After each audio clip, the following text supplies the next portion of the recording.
আমাদের সর্বভারতীয় সাধারণ সম্পাদক অভিষেক বন্দ্যোপাধ্যায় তিনি তার এই কর্মসূচি, যেটা সরকারি প্রতিনিধি দলের কর্মসূচি, তার মধ্যেই এক ফাঁকে তিনি গিয়েছিলেন প্রবাদ প্রতিম বিপ্লবী রাসবিহারী বসুর সমাধিস্থলে শ্রদ্ধা জানাতে, এবং গিয়ে দেখেছিলেন রক্ষণাবেক্ষণ মেনটেনেন্সের ত্রুটি। কেন এই অবস্থায় থাকবেন? বিশ্ব বরেণ্য বিপ্লবী, বাংলার গর্ব, দেশের গর্ব। তিনি অ্যাম্বাসেডরের দৃষ্টি আকর্ষণ করেন।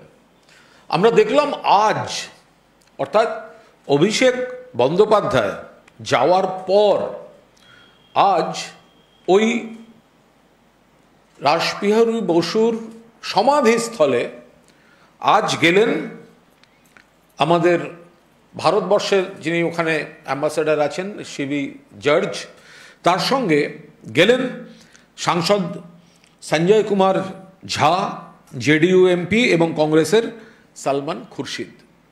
আরে বাংলাই তো পথ দেখালো। ভারতবর্ষের যারা প্রধানমন্ত্রী থেকে শুরু করে এত এত দেশ নেতা নাকি ওখানে গেলেন, তাদের মনেও হয়নি, তাদের সময়ও হয়নি, তারা করেননি। কে করেছেন? বাংলার ছেলে অভিষেক বন্দ্যোপাধ্যায়।